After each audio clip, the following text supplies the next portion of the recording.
Starting off-road riding with a 98 horsepower twin-cylinder 950cc monster rally bike probably wasn't the best idea, even if I do still consider the 950 to be the best adventure bike ever made. Adventure riding in itself is not going to make you a better rider. It basically just teaches you not to stab the front brake on loose surfaces. It's pretty much like street riding, but slippery. Big bore bikes weigh a ton compared to the rider, which means as a rider, moving your body doesn't seem to do very much. Because of this dead weight feeling, I sat often and picked up a bunch of bad habits. I didn't start learning actual bike control until I switched to the 450 enduro bike.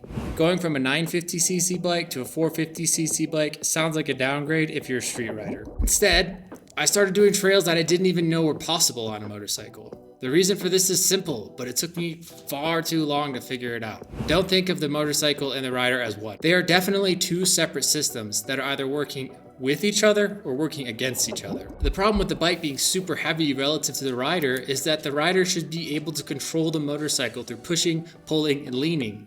The more the rider weighs in comparison to the bike, the more control they have. While the 950's weight made it feel like a fast-moving brick, the 450 actually rode different when I moved around. Too far forward and the rear wheel is going to spin. Too far back, you guessed it, it's wheelie time. These are just the basics, and the better you got at riding, the more you realize you had to learn. But the 450 left the chat. Short story short, it got stolen. So I bought the 300 two-stroke. The border stroke ratio is a nice square 72 by 72. Engine power delivery is smooth and linear. While on paper it isn't that much lighter than the 450, only about 10 pounds, I can say that from the very first ride, this was a very clear difference. The 450 felt like a sledgehammer, and who doesn't love using a sledgehammer to get the job done? But the 300 felt like a surgeon's scalpel. This was noticeable from the very first ride. The difference is that obvious. But even still, the 300 is a big CC bike. So when does giving up displacement start to become an issue? How are some people faster on less powerful bikes, and should we all consider a smaller displacement? Well, the replacement for displacement in the off-road world is summarized in one word: skill. Okay, but can I just get more power to make up for a lack of skill?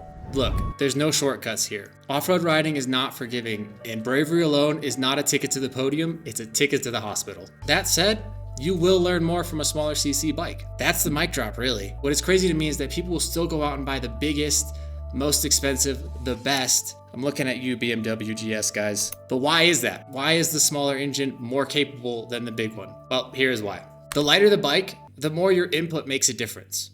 While a smaller CC engine on a motorcycle does not always mean a lighter machine, within the standard dirt bike world, this right here, my favorite world, in this world of dirt bikes, single cylinder, 2 strokes, 4 strokes, I guess, normally smaller CC engines feel lighter. I know feel is not a very scientific method. You're just gonna have to trust me and everyone else. Learning how to maintain momentum is going to make your lap times faster no matter what engine size. But this is something you don't have a choice. You have to learn this when you have a small CC engine. It's kind of like keeping your momentum while asking if you're enjoying the video. If you are, I'm trying to hit 5,000 subscribers, and I'd be super grateful if you would hit the subscribe button. See? Momentum. On a bigger, more powerful bike, like a 450, you end up learning to throttle out of everything, instead of anticipating what's going to slow you down. So instead of learning to ride ahead of the bike, this bad habit makes you more reactionary, and it's a hard habit to break. It is really hard to find a flow when you're being pushed around on the ground that you're trying to ride. The reason pro riders make 450s look easy is because of the skills that they learned on the 65, 85, 125, and 250 size engines. Throttle control, body position, and clutch control, and being able to think in the future. Seeing whoops 100 meters ahead instead of 10 meters ahead. They had to look to learn ahead in order to conserve momentum on the low-powered bikes. Yes, of course, they're on the really little bikes because they were racing as kids. They probably don't even remember learning the things that I worked so hard to put into practice. And of course, progressive learning is much safer and faster than just jumping into the deep end. Because when you learn progressively, you don't pick up bad habits out of fear or misunderstanding form. At least for me, learning something in small bite-sized bits is a lot easier than having it all dropped on me at the same time. A smaller displacement engine is going to make it harder to lose traction, which of course is safer, but really, when you make the jump to a bigger CC, if you even need to, you will have a better understanding of what traction feels like. I know it may seem silly what traction feels like, but riding a dirt bike involves a lot of sliding, and most of that sliding isn't a bad thing. Dirt bikes move a lot when you ride them. Big bikes tire you out. They just do. So your effective training gets cut down by a large percent. By effective training, I mean that sweet spot between being warmed up and feeling good and being so tired you start to make mistakes. On the 950, I'd be tired after just a few tip overs. That bike weighs 450 pounds. The 450, I was holding on for dear life because I didn't have a good understanding of form at that point in my riding. Not to mention the clutch pull on the 450 is insanely hard. It's a lot. Switching to a 300, I was able to train longer and put in laps. Of course, I still get tired. Even though the 450 and the 300 weigh about the same, the smaller displacement engine makes the bike more agile and easier to ride in general. I'm simply able to train longer before I start to make mistakes due to being exhausted. So riding a smaller CC bike means not only am I suddenly more precise, but I'm able to train longer and improve faster because of that. Smaller CC bikes typically rely on high RPMs to get their power. This means that as a rider, you have more choices. The area between full power and lugging is much larger. The 450 would only rev to 9,500 RPM, and that's actually really high for a big bore single cylinder bike. If I were to have stayed in the 4-stroke world and dropped down from a 450 to a 250, for example, the same bike but as a 250cc 4-stroke revs out to nearly 13,000 RPMs. Suddenly, you have an extra 3,500 RPMs to play with. Not to mention, when you grab a little too much RPM on the 250, you're okay. You grab a little too much RPM on the 450, you're going ouchie down. A bigger piston moving around and more mass moving makes the bikes feel less agile and harder to handle. If you add adventure bikes into the mix, you have to consider lifting 450 or sometimes up to 580 pounds every time you have a tip over. Even if more power doesn't add more weight, it could be adding to bad habits, like not maintaining momentum and expecting to always have gobs of power whenever you need it. Yet one day, your 450 riding butt might find itself in a technical situation. Now all that power needs to be collected and contained. And because you skip small CC day, you're not focusing on your momentum. Instead, you're trying to throttle out of every situation. And you just crash. Constantly. Yes, I encounter the 450 only riders every group ride I go on. Is a 300 two-stroke a small bike? God, no. A 300cc two-stroke is the biggest two-stroke you can buy right now from non-niche manufacturers. Please do not confuse the Honda CRF 300L for the Beta 300RR. One bike is an amazing Sunday cruiser and the other one is actively trying to kill you. That's the difference between 2-stroke and 4-stroke. That's a whole nother video. What happens now when we go even smaller than a 300? Wow, I almost uploaded this video without talking about the Honda CRF 150F. When I was visiting my parents, I checked the GNCC race schedule and noticed that there was a race going on nearby, and I really wanted to do it. And I really wanted to do it with one of my lifelong friends. I don't have a bike at my mom and dad's house, so when I told him about it, he was like, yeah, I'm gonna do it. Do you wanna borrow my wife's Honda 150? I was like, yeah, of course. Yeah, let's do this. Let's get this done. I don't care what the bike is, I'm gonna race. Let's do this. So if you don't know, because I didn't know, a 150F is a wee person bike. It's actually small and it made me feel like a giant on it, which is not normal. But he gave me plenty of time to get used to the bike, and I put in a lot of time on the turn track, learning how it feels in sand, tiny little tires. Everything about the bike is small and different to what I'm used to. It's a 154 stroke that's 20 years old. I'm used to a relatively new fuel injected 2-stroke that's 300 cc's, and it's a full-size bike. So I had to relearn basically everything I knew. Anyways, we line up on the starting line. I got my 20-year-old kickstart Honda 150. All right.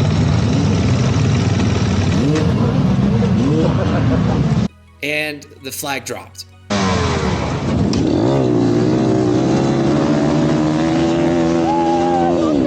Let's go, little dude.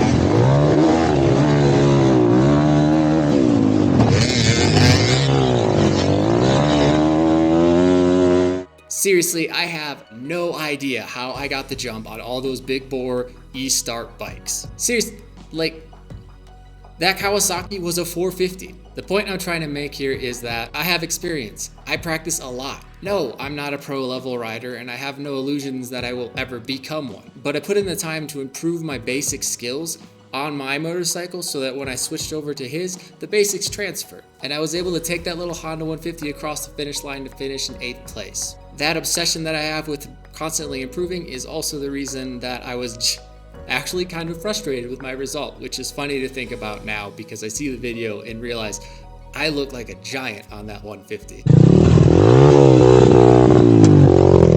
So if you can take a 20-year-old Honda 150 and race it, how small is too small? You might think that a 125 two-stroke is just not going to have enough power for a fully grown humans person. You may be thinking, you can't be serious. A 125 is never going to be competitive. I had a chance to ride with Steve. Steve is a bit of a YZ fanboy. He happens to own a 125 and a 250 YZ, both two-strokes. Steve drove 4 hours with both bikes to ride to track day. Did he spend a whole day on the 250 because it's bigger, better, and more powerful? Yeah, no. He spent most of his time on that 125. He just likes it more, and I can't say that I blame him. The 125 was just more fun. It felt like a little toy that only rewards you if you're being ridiculous and over the top. You have to rev it to the moon to get into the power. When you turn, you can't just do it gently. No. You have to countersteer hard and throw the little nimble 125 into the rut and then rev it to what feels like 100,000 RPMs and come out of that corner feeling like Travis Pastrana. The way you ride a 125 is wild and fun. The engine is so small that you just can't compare the agility of a 125 to anything else. I've heard it compared to a mountain bike, if that makes any sense. It was just so fun, I couldn't help but have a smile the whole time I rode it. The YZ250, on the other hand, was super serious. It was very obvious that a mistake on the YZ250 could be a hospital visit. While the 250 two-stroke felt much more agile than, say, a 450 four-stroke, it also was extremely aggressive, and I personally would never recommend a YZ250 two-stroke to a beginner. Because believe it or not, that motocross tuned 250 was wildly more aggressive than my enduro tuned 300. This is engine tuning, and without trying it for yourself, it's really hard to understand how bigger doesn't always mean better. Riding with Steve, though, was only at the motocross track, and I really wish I could have taken Steve and his YZ loving butt to the trails. Why do I think the YZ 125 would have been so much fun in the trails? Well, it just does what you're thinking, almost before you even have time to think it. It's so light and nimble, it doesn't feel like a machine under you, it feels like a part of you, like I spoke about before. Your inputs really matter, and you have to carry a lot of speed to keep the flow. The 250 allows you to brake really early and sit too early, and you have the ability to use that extra power to fix your mistakes. If you spend more time on small CC bikes, you learn better habits. You brake later, you keep the revs higher. You focus on what's really far ahead because you don't have the power to fix little mistakes that you make with more throttle. So how small is too small? Honestly, I think it's a bit of a skill issue. Okay. I'm gonna check myself a little bit here. If the 125 is so great, why is it not the only bike that's ever used for everything ever? Well, the 10mm socket will pretty much get every job done in your garage, but sometimes you need a sledgehammer. Some jobs need the 450. Also, people buy what they see winning races. Pro riders don't have any problems putting the power of a 450 to use, and they have so much skill that the lack of agility just isn't an issue for them. It's not just motocross and supercross either. Rally racing is the land of the 450. Dakar riders need to carry their body weight in fuel every day, and the 450 has the power to do that. These are pro riders that have all put in thousands of hours on smaller bikes. They have a fine-tuned understanding of every possible aspect of riding. So when they're asked to push a 450 to its limits, they have the experience and skill to do that. But my favorite sport, hard enduro, is the land of the 300cc two-stroke. But why not the 125 two-stroke? Hard enduro courses might give you 3 foot of run up to a 5-foot wall. It's a mix between trials and GNCC, and the 300 is able to handle lugging a technical section and powerful enough to just send it up an extremely steep hill climb. The 300cc two-stroke is a well-rounded engine and is able to be a kind of do-it-all platform. Another example is Josep Garcia, the world's fastest enduro rider. His weapon of choice is the 250cc four-stroke. Not all pros pick the biggest, most powerful bike. They don't all pick the smallest either.